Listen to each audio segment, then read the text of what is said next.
10년 동안이나 그 나라를 비웠다고 생각해 보세요. 나라가 제대로 다스려지겠어요? 그러니까 그런 판국에 이제 그 전쟁에 참석했던 용사들 중에 살은 사람은 돌아오고 많은 사람이 죽었죠. 그래서 그렇게 어지러운 판국에 북쪽에서부터 도리아족이 쳐내려 왔습니다. 그러니까 그것을 대적할 힘이 없는 거예요. 그래서 이렇게 깡그리 무너지고 말았는데, 과거에는 그래서 문화가 완전히 이렇게 소멸됐다. 그래서 보통 그 1100년 또는 1200년에서 800년대까지 3, 400년을 완전한 암흑시대라고 규정을 했는데, 요즘은 조금씩 거기에 대한 견해가 바꿔지고 있습니다. 그런데 이제 그 호모에도 신들이 나오고 이 헤시오도스에도 신들이 나와요. 그런데 두 작품, 그 호모와 헤시오도스의 공통적인 신관 중에 하나는 세상에 일어나는 모든 일들은 신들의 뜻에 의해서 좌우된다. 신들이 정한 대로 다 된다는 거예요. 그건 뭐 기독교의 사상과도 그렇게 어긋나지는 않습니다. 그런데 재밌는 사실은 조금이라도 이해하기 힘든 현상이 일어나면 그것은 곧 신이 개입해서 그렇게 된 것이다. 그런 사상이 호모의 작품 속에 계속해서 이렇게 깔려 있어요. 그리고 헤시오도스에 있어서도 그렇습니다. 그런데 이러한 측면이 놀랍게도 우리 성경에도 찾아볼 수가 있어요. 제가 그 예를 그 전에 처음에 나눠드린 교재를 가져오셨는지 모르겠습니다만, 혹시 가져오신 분들은 13페이지를 한번 펴보시기 바랍니다. 첫 번에 나눠드린 교재, 그러니까 뭐 지금부터는 이제 계속 이렇게 페이지 수가 이렇게 나가는, 오늘까지 해서 64페이지가 이렇게 나갔는데요. 아무튼 그 안 가져오셔서도 괜찮아요. 거기 13페이지에 보면은 그 사무엘하 24장 1절에서 17절 사이에 보면은 다윗이 인구조사를 한 것이 나와요.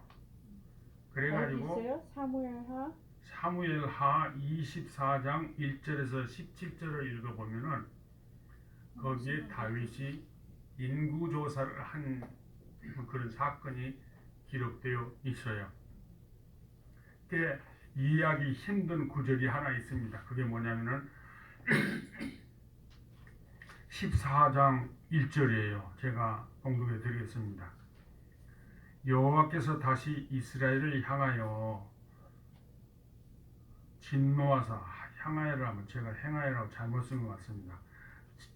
진노하사 그들을 치시려고 다윗을 격동시키사 가서 이스라엘과 유다의 인구를 조사하라 하신지라. 그러면 이 구절만 놓고 보면은 다윗이 인구 조사를 한 것은 하나님이 시켜서 한 것이지 자기가 자원해서 한 게 아니에요. 그런데 하나님께서 그걸 진노하셔서 벌을 내리셨다고 되어 있습니다. 15절에 이렇게 되어 있어요. 이에 여호와께서 그 아침부터 정하신 때까지 전염병을 이스라엘에게 내리시니 단에서부터 부엘세바까지 백성의 죽은 자가 7만 명이더라. 원래 하나님께서 선지자를 보내셔가지고 세 가지 중에 하나를 이렇게 선택하게 하시잖아요. 그래서 다윗이 선택하는 것이 이렇게 내가 인간의 손에 넘어가지 않고 하나님의 손에 있겠다. 그래서 선택한 것이 이렇게 하나님께서 질병으로 치신 겁니다. 근데 이것을 보면은 하나님께서 인구조사를 하도록 다윗을 격동시켜가지고 그를 처벌을 하셨다. 그런 얘기가 되잖아요. 그러면 이게 참 이해하기 힘든 것이죠. 그래서 이것을 호모식으로 해석을 하면 문제가 없어요. 이게 다윗이 갑자기 이렇게 하나님의 말씀에 순종하기로 이름난 다윗이 갑자기 이렇게 인구조사를 하려고 하는 것은 이 저자가 생각하기에는 도무지 이해가 안 되는 것이에요. 그래서 이것을 하나님께 시킨 것으로 그렇게 기록을 한 것으로 보입니다. 실제로는 그를 시키신 분이 하나님이 아니라 사실은 사탄이겠죠. 물론 궁극적으로는 사탄도 하나님의 지배하에 있기 때문에 하나님의 뜻에 어긋난 것은 아니겠지만은 일단 직접적으로 그렇게 문제를 만든 것은 사탄이고, 또 다윗이 일단은 하나님께 여쭤봐야겠죠. 다윗이 그 인구설을 하기 전에 하나님께 엎드려서 이것을 해도 되는 겁니까? 안 해도 되는 겁니까?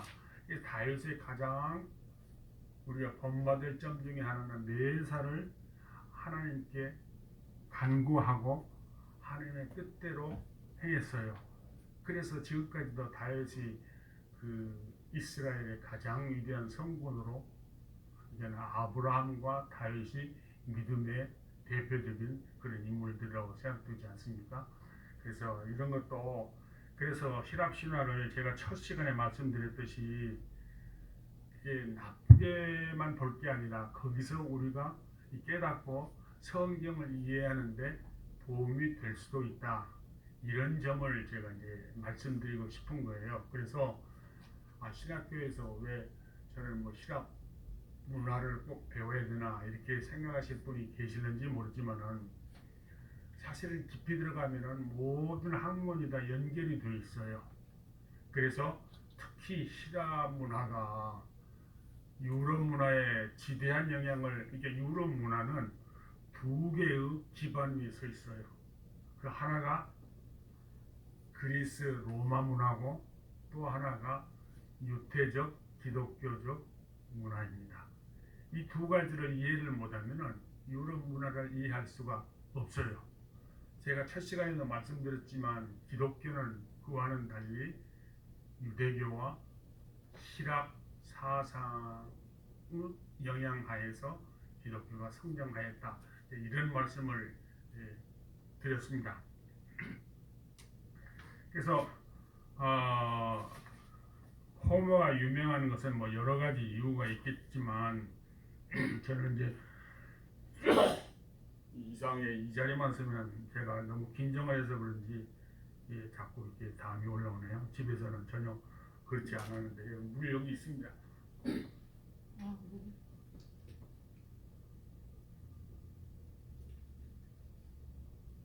편안하게 했어요. 그래서 저는 이제 문학적인 측면은 그냥 제쳐두고 이 교육적인 측면에서 그 중요성을 말씀을 드렸어요. 그 중에 하나가 이상적인 인간상의 창조다. 아킬레스가 그렇게 이상적인 인간으로 추대받는 결정적인 이유는 그가 신의 아들로서 테티스라고 하는 여신의 아들이에요. 그런 여신의 아들로서 잘생기고 뭐 힘이 좋고 용기가 있어서도 그렇게 됐겠지만은 호모는 저 아킬레스를 조명을 할 때 어디다 조명을 했냐 그러면 자기 친구 파트로클로스가 자기를 대신해서 출전해서 나가서 싸우다가 죽어요. 그러니까 아킬레스가 이제 분연이 일어나서 그 원수를 갚겠다고 합니다. 그러니까 그 어머니 테티스가 그에게 다가와서 하는 얘기가, 만약에 네가 파트로클로스의 원수를 갚으면은 너도 곧 죽게 될 것이다. 이렇게 얘기를 해요. 그러니까 네가 부를 누리고 편안히 살려면은 원수를 갚으려고 하지 말아라.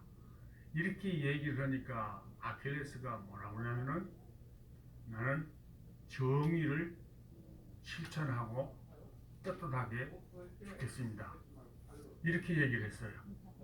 세상의 어떤 부귀나 명화, 장수보다도 정의로운 삶을 택했다 이것입니다. 이게 히라분들이 추구했던 정의 그 이상적인 인간상이에요.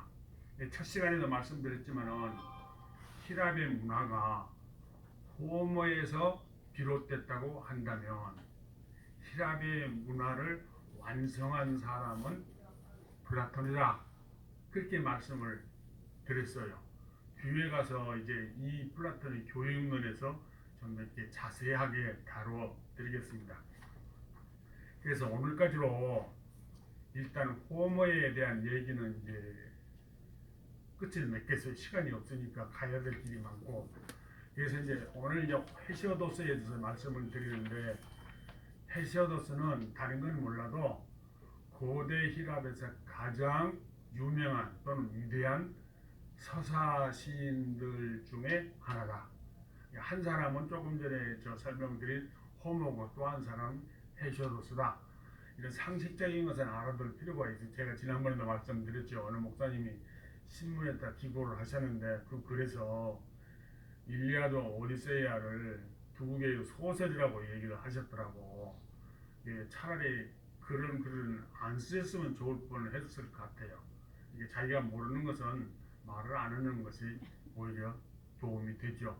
어쨌든 간에 일리아드와 오디세이는 지금까지 인류 역사상 가장 위대한 서사시로 꼽히고 있습니다. 상식적으로 그 다음에 로마 시대의 가장 위대한 서사시는 누구냐 하면은 여기 이 윌슨을 따라서 쭉 그 다운타운 쪽으로 가다 보면은 길 이름 중에 하나가 버질이라는 길이 있어요. 혹시 아셔요? 그 버질이 레틴어로 비르길리우스인데 로마 제국 최대의 서사 시인입니다.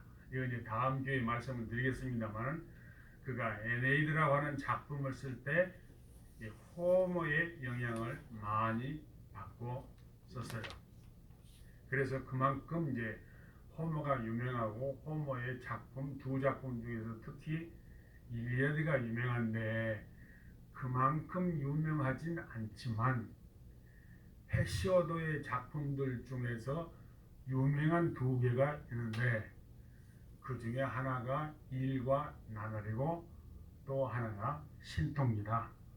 그래서 뭐 거기 제가 자세하게 말씀드릴 생각은 없습니다만은 우선 헤시오도스에 대해서 잠깐 말씀드리면 이 호모에 비해서 헤시오도스가 누군가 하는 것은 조금 알려져 있어요. 왜냐하면 호모는 일리아드나 오디세이아에서 자기가 누군가에 대한 말을 전혀 하지 않습니다. 이런 방구 없어요. 내가 어떤 사람 호모다 이런 얘기가 전혀 안 나옵니다. 호모라고 하는 이름도 사실은 그 본래의 이름이 아니랍니다. 호모를 지난번에 말씀드렸듯이 히란말로는 호메로스라고 하는데 그 말의 뜻은 이렇대요. 이제 모르셔도 괜찮아요. 상식적으로 그냥 흘려 들으시면 됩니다. 호메오론 이런 히라에서 나오는데 그 뜻이 보지 못하는 사람. 예, 호모가 장님이랍니다. 그래서 붙여진 이름이 호메로스다 그런 거예요. 그러니까 옛날에 고대에서는 말하자면은 아주 뛰어난 신들린 사람, 선지자들은 장님이었다는 생각을 갖고 있었어요. 그러니까 앞을 못 보는 자가 신과 이렇게 직접 통할 수 있다. 네, 그런 생각에서 뒤에 이제 배우게 됩니다면은 호퍼클레스의 유명한 작품 에디푸스에서도 티레시아라고 하는 그 예언자가 장님으로 나와요. 네, 그런 것과 같은 거예요. 이처럼 호모는 자신에 대해서 아무런 얘기를 하지 않는 반면에 헤시오도스는 작품 속에서 자신에 대해서 얘기를 하고 있어요. 그 두 작품 중에서도 특히 일과 나날에서 자기에 대해서 얘기를 하고 있습니다. 이 사람은 원래는 그 가족이 소아시아 지방 이오니아, 지금의 터키의 서해안을 이오니아 지방이라고 그래요. 거기에 속해 있는 한 퀴메라고 하는 별로 알려지지 않는 소도시에 살다가 가난에 쪼들려 가지고 그 아버지가 본국으로 역이민을 오는 거예요. 그게 어디로 갔냐면 이제 히랍 중부에 있는 아스크라라는 마을인데 이 헤시오도스는 그 아스크라라는 마을 옆에 헬리콘 산이 있어요. 그래서 자기가 그 산에서 양을 치는 도중에 뮤즈들을 만나서 뮤즈의 그 영감을 받아서 시인이 됐다라는 얘기가 나옵니다. 제가 과연 그 헬리콘 산이 그렇게 뮤즈가 나올 만한 영산인가 해리고 차를 몰아서 거기를 가봤어요. 지도를 봐가면서 갔더니 그 아스크라라고 하는 마을은 찻길은 나 있더라고요. 차가 다닐 수 있는 찻길은 나 있는데 포장도 돼 있지를 않고 아주 그냥 문명의 혜택을 받지 못하는 그런 시골 마을이에요. 그래서 아마 헤시오드가 살던 때와 비슷한 게 아닌가 하는 기운을 받았고 또 이제 거기서 물어가지고 헬리콘 산을 올라가 봤습니다. 그랬더니 놀랍게도 그 당시에도 양을 치는 목동들이 거기가 있더라고요. 산기슭에서 양떼를 이렇게 몰고 다니는 목동들을 제가 봤습니다. 그런데 뭐 영산이라고 하기에는 그냥 민둥산이었어요. 제가 저 올림포스 산도 가봤다고 말씀을 드렸지 않습니까? 거기는 뭐 산 정상에 이렇게 평파의 신들이 살만한 장소는 아니지만 아주 그냥 영산이라 아주 올라가기도 힘들고 정상에 완전 깎아지는 바위처럼 그렇게 돼 있어요. 근데 그냥 수시로 이렇게 일기가 변하더라고요. 안개 같은 거 솟았다가 다시 거기 그 광명한 빛이 비치고 그런 이제 모습을 보면서 이 산이 보통 산이 아니구나 하는 생각을 가졌습니다만은 이 헬리콘 산은 그런 산은 아니었습니다. 그런데 거기에 보면은 일과 나날 처음에 보면은 그 뮤즈에 대한 시가 나오고 또 자기의 형제 페르세스가 나와요. 이 페르세스는 형인지 동생인지 그 서양 사람들은 브라더 하면 브라더지 뭐 영구 브라더, 엘더 브라더 이런 말을 잘 안 하잖아요. 이게 형인지 동생인지는 모르겠습니다만은 아버지가 죽으면서 그 토지를 두 아들들에게 물려줬는데 이 페르세스가 당시의 관원들에게 뇌물을 줘가지고 그 땅을 더 많이 이렇게 차지했어요. 그래서 그것에 관해서 얘기하고자 하는 바를 작품화한 것이 일과 나날이다. 근데 그 첫벌이가 이렇게 되어 있어요. 한번 보실까요? 34페이지입니다. 한번 제가 읽겠습니다. 잠깐만요. 같이 해요. 그 1년번으로 나오니까 지난번에 드렸던 교재에 교재 속에 있어요. 34페이지. 찾으셨어요? 네. 네. 노래로 영화롭게 하는 피에라에서 온 뮤즈들이요 오셔서 당신들의 아버지인 제우스에 대해서 노래로 말하소서. 그분 때문에 그리고 그분의 위대한 뜻에 따라 사람들이 말해지기도 하지만 말해지지 않기도 합니다. 왜냐하면 그분은 쉽게 강하게도 하고 강한 자를 억누르기도 하며 굽은 것을 곧게도 하고 용감한 자를 쇠잔케 하십니다. 제우스는 최상의 전에 거하시며 이걸 큰으로 바꿔주십시오. 제가 그 잘못 썼습니다. 바꿨어요. 큰 소리를 바라십니다. 이렇게 해주시고 보고 들으신 대로 적법한 판단을 내리소서. 그러면 나도 페르세스에게 진실을 말하리다. 여기 있는 그 제우스에 대한 그 묘사가 나오잖아요. 강한 자를 억누르고 이렇게 성경적으로 말하면 강한 자를 약하게도 하고 약한 자를 강하게도 하고 낮은 자를 높이기도 하시고 높은 자를 낮기도 하신다고 하는 성경의 묘사하고 어느 정도 유사한 것을 여기도 알 수 있습니다. 그리고 마지막 줄에서 그러면 나도, 그러니까 하나님이 나에게 올바른 판단을 할 수 있도록 지혜를 주시면 페르세스에게 내가 진실을 말하겠습니다. 그러니까 이방신들, 잡신들, 우리가 보기에는 이건 그 당시에 이게 신들이겠어요. 그러나 저는 한편으로는 이렇게 생각해요. 그 당시에 히랍 사람들이 믿었던 신들이 다 가짜인가? 저는 그렇게는 생각지 않아요. 즉 주님께서 오셔서 이 복음이 전파되기 전에 다른 지방에서는 귀신들이 활약이 빈번했습니다. 그래서 이방 신들은 그 사탄의, 쉽게 말하면 졸개들이 아닐까. 왜냐하면 실제로 이방 국가에서도 이 기적들이 일어날 그런 기록들이 나와요. 그래서 아마 그렇게 이제 생각을 합니다만 여러분은 어떻게 생각하셔도 좋습니다. 저는 이제 그런 식으로 생각을 하는데요. 여기서도 우리가 배워야 할 것은 자기가 시를 짓는데도 내가 재능이 있어서 내가 이렇게 좋은 시를 쓸 수 있다고 얘기를 하지 않고 우선은 뮤즈에게 영감을 구하고 그 지혜를 제우스에게 구했다고 하는 점입니다.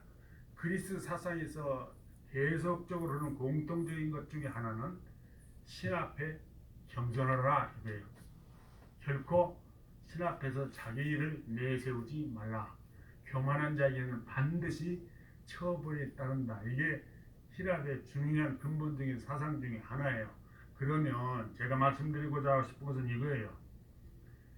거짓된 신들을 믿는 이들도 신들의 뜻을 중요시 하였다면 참신을 믿는 우리는 말해서 뭘 하겠느냐. 제가 지난번에 그 말씀을 드렸죠. 아주 그냥 원대한 뜻을 갖고 미국에 왔었는데 클레멘트 닥터의 코스에서 마지막 그 페이퍼를 쓰자마자 3일도 지나기 전에 머리가 이렇게 막혀가지고 완전 바보가 됐다고. 그래서 저는 깨달았어요. 날고 기는 재주가 있더라도 주께서 길을 열지 않으시면 아무것도 할 수가 없구나. 쟤는 제가 똑똑해서 공부를 좀 하는 줄 알았어요. 근데 주께서 머리를 한번 딱 닫아버렸으니까 아무것도 할 수가 없더라고요. 그래서 지금은 이제 옛날 가졌던 꿈들이 다 뭐 사라지다시피 했지만 그래도 주님은 전능하시기 때문에 이 막대기 같은 나라도 주께서 들어쓰시면 일을 할 수 있을지도 모르겠다. 그런 생각이 있어요. 또 그런 생각 때문에 지금 이 강의 준비를 하느라고 제로서는 최선을 다하고 있는 겁니다. 그러니까 여기에 참석하는 그 수강생의 수의 적고 많고를 떠나서 아무튼 제가 바로 있는 처음에도 말씀드렸지만은 한국에 좀 많은 사람들이 믿는 사람이든 안 믿는 사람이든 강의를 들어서 우리 학교가 널리 알려지고 그래서 엘리트들이 우리 학교를 찾게 되는 날이 빨리 왔으면 좋겠어요. 우리 이사님께서도 지난 시간에 말씀을 그렇게 하시더라고요. 유인대학과 통합을 좀 잘 해서 우리 학교를 세계된 신학교로 만들었으면 좋겠다. 그런 말씀을 하시기에 여기도 좀 큰 뜻을 가진 분이 계시구나 하고 감명을 많이 받고 또 기도하고 있습니다. 아무튼 그렇게 아멘. 주님의 뜻이라면 할렐루야. 그렇게 되리라고 믿습니다. 아멘. 그래 쭉 저 내용을 보다 보면 그 무슨 지금 저 35페이지로 가겠습니다. 거기에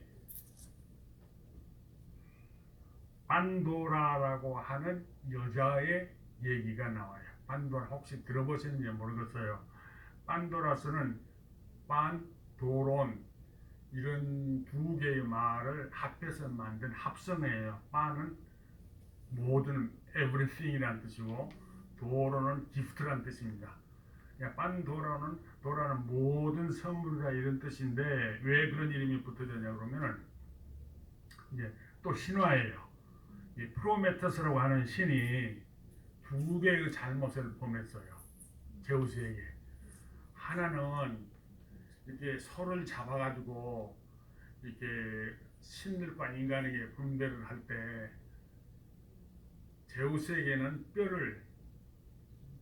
뼈다귀를 겉으로만 이렇게 빛나는 기름으로 싸고 또 인간에게 줄 것은 살코기와 기름을 그냥 가죽으로 이렇게 싸가지고 하나를 고르라 그러니까 제우스가 얼른 보기에 그 빛나는 기름으로 싼 것이 좋아 보이니까 그걸 딱 골랐어요. 이 고르고 보니까 속에 이제 뼈다귀만 들었더라 이거예요. 그리고 또 하나는 그것에 이제 속은 것이 화가 나가지고 제우스가 인간들에게 불을 안 주겠다고 마음을 먹었어요. 옛날에는 불이 있어야 음식을 하고 중요하지. 지금도 물론 그렇지만은 그러니까 프로메테우스가 제우스 몰래 불을 훔쳐서 인간들에게 갖다 줬어요.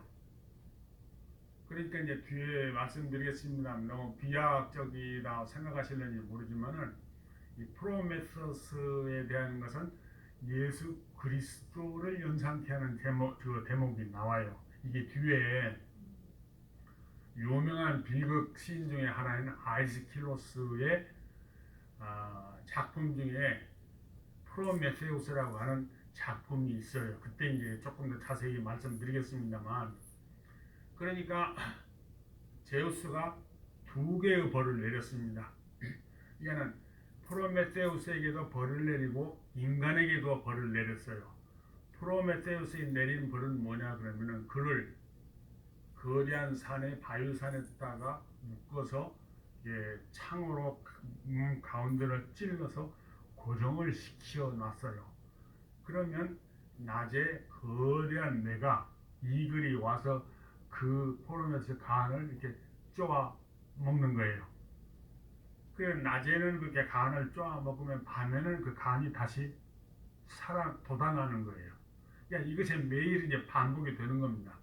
얼마나 고통스럽겠어요. 근데 마침내 헤라클레스가 나타나서 그 매를 죽이고 이렇게 프로메테우스를 해방시키는 그런 얘기가 나옵니다.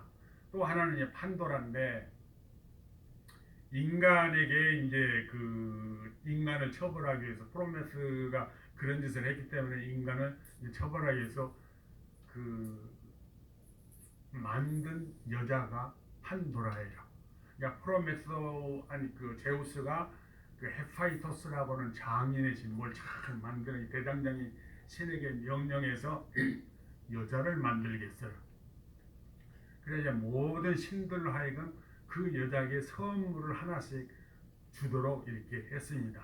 뭐 비녀도 주고 뭐 화장품도 주고 아무튼 뭐 별것은 다 이렇게 줬겠죠. 다 주고 마지막에 뭘 줬냐 그러면 항아리를 하나 이렇게 줬어요. 그러니까 항아리는 그 프로메테우스가 원래 그것을 받지도 말고 여자를 받지도 말고 항아리를 열어보지도 말라고 그랬는데 이 판도라는 여자가 궁금해가지고 그 항아리의 뚜껑을 딱 열었어요. 그랬더니 거기서 온갖 슬픔, 걱정, 분노, 질병들이 막 그 항아리 속에서 뛰쳐나와서 날아가는 것입니다. 그러자 놀래가지고 판도라가 뚜껑을 탁 닫았어요. 닫았는데 그 속에는 다 날아가고 오직 한 가지가 남아 있었어요. 그게 뭐냐면은 엘피스, 희망입니다. 소망. 그런데 그 작품에 읽어보면은 헤시오도스는 아무런 얘기가 없어요. 거기에 대해서. 그러나 그것이 그 신화를 통해서 헤시오도스가 얘기하고자 하는 바는 인간이 인생을 살면서 온갖 시련과 걱정과 고통과 고난을 당하지만 그걸 견딜 수 있는 힘은 희망이다. 그러니까 희망이 있기 때문에 그걸 견딜 수 있다 이거예요. 그러니까 희망이 없는 인생은 죽은 인생이란 말과 같다고 그런 말 들어보셨어요? 그래서 기독교에서도 가장 중요한 3대 사도 바울에 의하면 3대 덕이 있습니다. 그 덕이 뭐죠? 사랑, 소망, 믿음, 네. 믿음, 소망, 사랑. 이 세 가지는 항상 있을 것인데 그 중에 제일은 사랑이다. 사랑이다. 사도 바울이 사랑을 그렇게 강조한 것은 물론 기독교 자체가 사랑의 종교죠. 하나님이 사랑이시라고 요한 1서에도 얘기를 하고 요한복음 3장 16절에도 하나님께 이처럼 사랑하사 사랑의 종교이긴 하지만 사도 바울이 특별히 거기서 고린도전서 13장에서 사랑을 강조한 그 배후에는 고린도 교회가 네 파로 갈라져 가지고 서로 싸우고 불화했기 때문이에요. 사랑이 없어서 그렇게 서로 잘난 체하고 싸우고 한다면 그리스도를 믿는다는 의미가 어디 있느냐? 그러니까 사랑만이 우리가 그래서 그 요한일서에도 그랬잖아요. 우리가 사랑하면 하나님의 자녀인 줄 알거라고. 그래서 그렇게 이제 사랑을 강조했던 겁니다. 그런데 히브리서 11장에 가보면은 히브리서 11장 1절 어떻게 돼 있죠? 믿음은 바라는 것들을 실상이요 보지 못하는 것들의 증거니라. 아멘. 예. 아멘. 거기에 보면은 지금 이 시간에 성경 강의 시간이 아니니까 길게는 제가 안 하겠습니다. 근데 결론만 말씀드리면 믿음과 소망은 불가분에 갑니다. 이게 거기서 말을 바꾸면 믿음이 크면 클수록 소망도 크고 믿음이 적으면 적을수록 소망도 적다. 그러니까 열심히 교회에 나오고 믿음이 참 있는 것 같지만 희망이 만약에 없다면 참된 믿음이 아니라 이거죠. 왜냐하면 믿음도 우리가 자력으로 만든 것이 아니라 하나님이 주신 선물이지만 그 어디 나와요? 네, 에베소서 나오죠. 하지만 희망이라고 하는 것은 주를 신뢰하는 데서부터 출발하는 것이에요. 나를 믿으면 소망이 있을 수 없지만 나와 함께 하시는 하나님을 믿는다면 내가 어떤 경우에 처해서도 소망을 갖지 않을 수가 없는 것이죠. 근데 그 소망의 중요성이 놀랍게도 헤시오도스의 작품에도 나오더라 이거예요. 놀랍지 않습니까? 그래 이제 아무튼 그 뒤에 또 보면은 바로 5세대에 대한 얘기가 나와요. 5세대. 어때가 몇 년 전에 어느 교회 출석하고 있을 때 그 창조과학이라는 게 있었잖아요. 그래가지고 한국에서 이렇게 수시로 그룹으로 이렇게 와가지고 그 거대한 그 그랜드 캐니언을 답사를 하는 것이 있었어요. 특히 온누리교회에서 주로 그걸 이렇게 주도를 했습니다. 근데 그 담당하는 분이 그 얘기를 하더라고요. 이게 세대가 갈수록 이렇게 그 점점점 나빠지는 개양이 아니고 개악이 되는 deteriorate 하는 것은 기독교만의 사상이다. 그렇게 얘기를 그분이 하시더라고요. 그러니까 그건 이렇게 역사를 잘 모르는 분만이 할 수 있는 얘기예요. 이 헤시오도스에서도 세대가 점점 타락하고 나빠져 가는 얘기가 여기도 나오고 동양에서도 요순시대라고 하는 얘기가 있잖아요. 이제 그때가 말하자면 황금의 시기였어요. 근데 점점 이렇게 역사적으로 퇴폐해 갔다 그런 뜻이 되거든요. 그래서 이제 헤시오도스의 경우에는 첫 번째가 황금의 시대예요. 황금은 동서고금을 막론하고 귀중한 거 아닙니까? 그 다음에 은혜 시대, 그 다음에 동해 시대.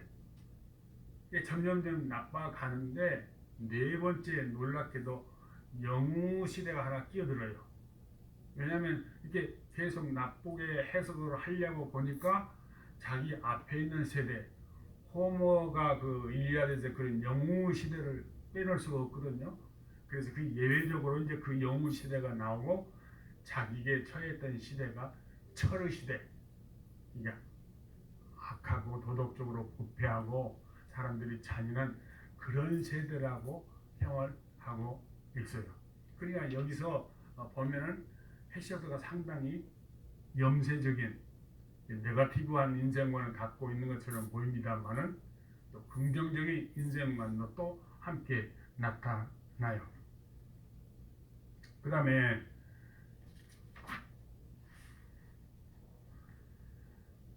이게 지금 36페이지입니다.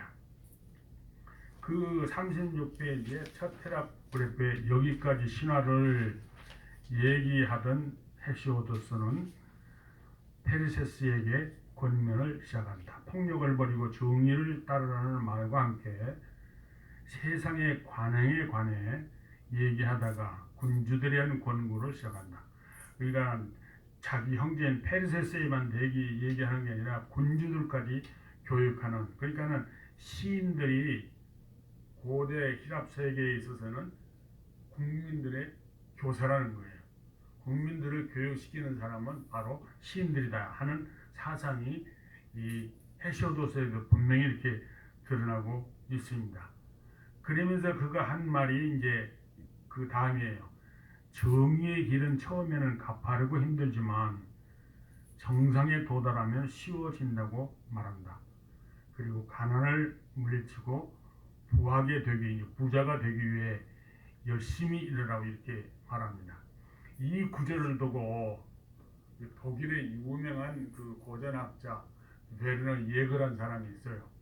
이 사람은 세계적인 아리스토텔레스 학자인데 2차 대전 때 미국으로 와서 하버드에서 오랫동안 강의를 했습니다. 제가 전에도 말씀을 드린 것 같습니다만 3권으로 된 그 파이데이라고 하는 책이 말하자 힐랍 문화를 이해하는데 아주 중요한 고전이에요. 하나의 클래식입니다. 그만큼 유명한 학자인데 그 사람이 이런 말을 했어요. 예거는 이 구절은 문맥과 상관없이 수천 년 동안 인용되어 왔으며 이 구절만으로도 이 작품 헤시오드를 불멸의 시인으로 만들기에 충분하다고 말한다. 그런데 이제 뒤에 놀랍게도 이제 이 얘기가 좀 더 구체적으로 나오는데 그게 어디냐 그러면은 다음에 뒤에 배우시게 될 소피스트 중에 한 사람인 프로디코스라고 하는 사람이 있어요. 이 사람이 이 정의를 주제를 해가지고 일화를 그 얘기를 만들었는데 신화를 하나 만들었는데 이제 그 제목이 헤라클레스의 선택입니다. 덕의 길과 방종의 길 둘 중에 하나를 선택해라. 이것은 뒤에 소피스트 편에 가서 말씀을 드리겠습니다. 그러니까 일반적으로는 소피스트들이 아주 궤변론자고 부도덕한 사람들이라고 알려져 있습니다만은 그것은 2세대의 소피스트들이에요. 그러니까 4세기의 소피스트들이고 1세기죠. 5세기의 유명한 4사람의 소피스트들에게는 해당되지 않아요. 그들은 도덕적으로 흠이 없는 사람들이었습니다. 그건 또 뒤에 말씀을 드리겠고요. 그리고 이어서 성경에서 나옴직한 말을 합니다. 남에게 악을 행하는 자는 자기 자신에게 악을 행하는 것이다. 이 잠언서에서나 나올 법한 그런 얘기잖아요. 근데 이것을 주제로 강력한 메시지를 남긴 사람이 누구냐 하면 한번 알아맞혀 보세요. 그 철학자예요. 플라톤. 그렇습니다. 예. 플라톤이 국가와 고르기아스에서 이 덕, 즉 정의를 다루고 있는데 그 악을 행하는 것은 곧 자신의 영혼을 해롭게 하는 것이다. 불의한 일을 행하는 것은 그래서 남을 이용해서 불의한 이득을 취하는 것은 자기를 위하는 것이 아니라 결국에는 나를 해하는 것이다 라는 내용을 그런 사상을 이 플라톤이 국가 고르기아스에서 강조를 하고 있어요. 그건 다음에 이제 플라톤 할 때 제가 좀 더 자세히 말씀을 드리도록 하겠습니다. 그리고 또 제가 그 36페이지 그 밑에 조금 내려가면 또 그 블록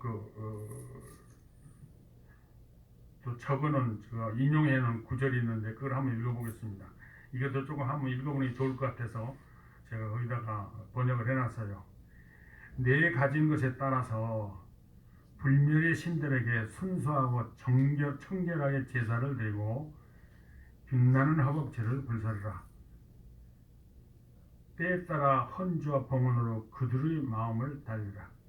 그러면 내가 잠자리에 들 때나 신적 삼광이 비출 때 그들은 너에 대해서 호의적인 태도를 갖게 될 것이다. 신에게 잘 보여라 그거죠. 그래서 우리 기독교의 신관에서 보면 참으로 유치한 거지만 첫 번째 문장은 우리가 주의 깊게 봐야 될 필요가 있다고 생각을 합니다. 다시 한번 읽겠어요.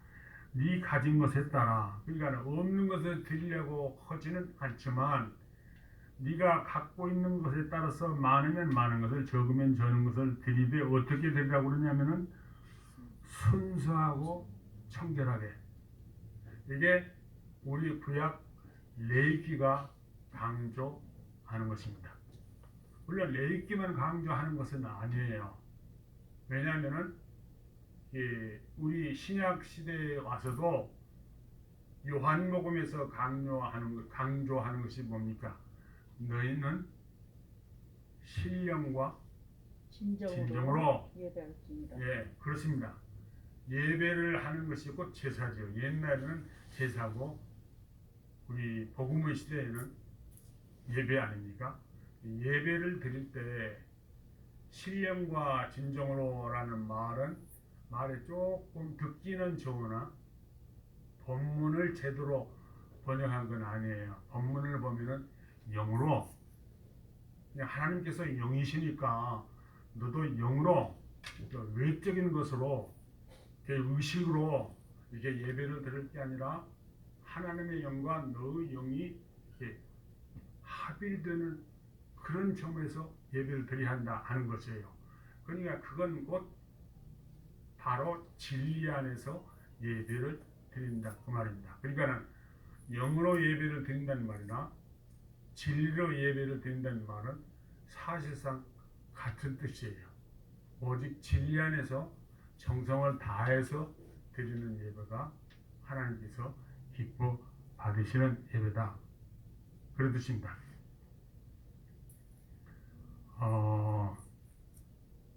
그리고 또 보면 그 다음 페이지로 넘어가겠습니다. 그 다음 페이지 두 번째 그 패러그래프요. 헤시오드는 지금 37페이지입니다. 페리세스에게 결혼하도록 권하면서 이게 어떻게 계속 내가 전에는 이걸 안 가져온 오늘 모처럼 가져왔더니 이상하게 무슨 메시지가 계속 들어오나 보네요. 하여튼 죄송합니다. 다음에는 안 가져오겠습니다.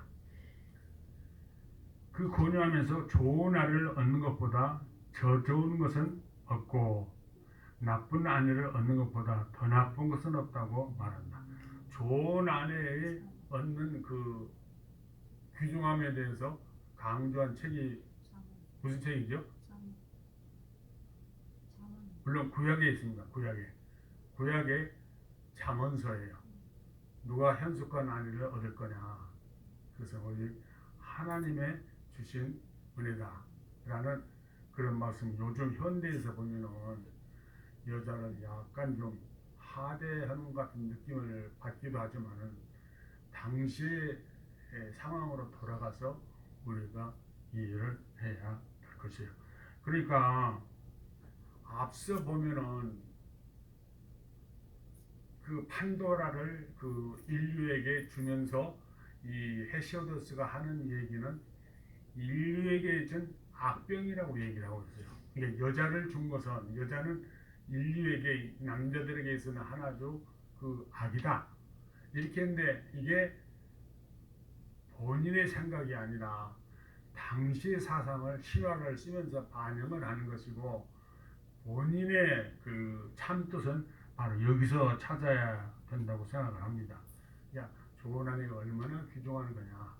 그리고 호모도 역시 사랑하는 아내와 함께 화목하게 지내는 것보다 좋은 것은 없다라는 식의 얘기가 나와요. 그러니까는 호모나 헤시오드나 다 똑같이 가정생활의 중요성, 아내의 중요성에 대해서 강조를 하고 있습니다. 그런데 이제 마지막 시간이 다 돼서 더 이상 뭐 길게 말씀을 드리지 못할 것 같습니다만은 이 쭉 그 엘리와 나날의 내용을 보다 보면은 이 헤시오드가 가장 중요하게 생각하는 것 중에 하나가 뭐냐면 매사에 지나치지 말라. 이걸 이제 현대식으로 얘기하면 이게 중용이에요. 중용인데 거기 제가 히라보로 적어 놨습니다. 메덴 아간. 이것은 영어로 하면 nothing in excess.